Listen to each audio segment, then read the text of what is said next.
We then go through some of the basic equations that define what makes an insulator or conductor.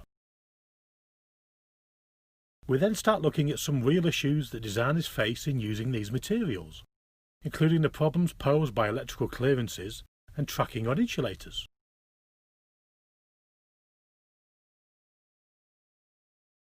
Circuit breakers are a key component in the electrical power network. We look at how they operate and how the breaker types change as the voltages and currents increase. After looking at the individual circuit breaker types, we look at how they are put together into a network and how electrical discrimination operates them in a certain sequence to clear an electrical fault. We then look at grounding systems. These are installed to protect personnel and equipment. We compare how grounded and ungrounded systems operate and see how the grounding system has to deal with touch and step potentials, before looking at the advanced grounding systems that we use in high voltage substations.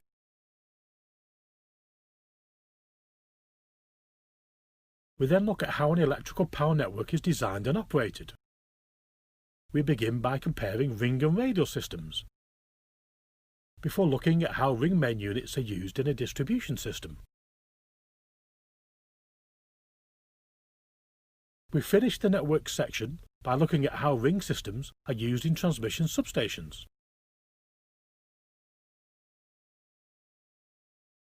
After looking at the power network, we go back to basics, looking at the low voltage systems that you find in domestic and industrial networks.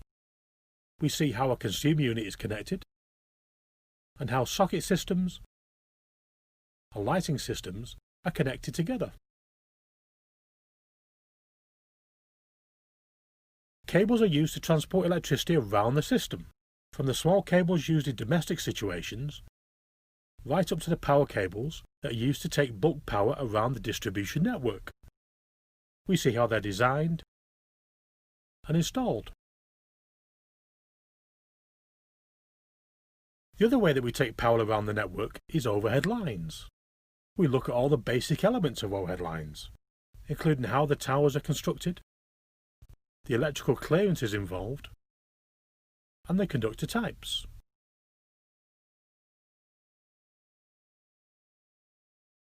We complete the course by looking at transformers, which are a key element in the electrical power network. We start with first principles of how they operate, and then see how they can be used in the power network. I hope you enjoy the course and find it useful.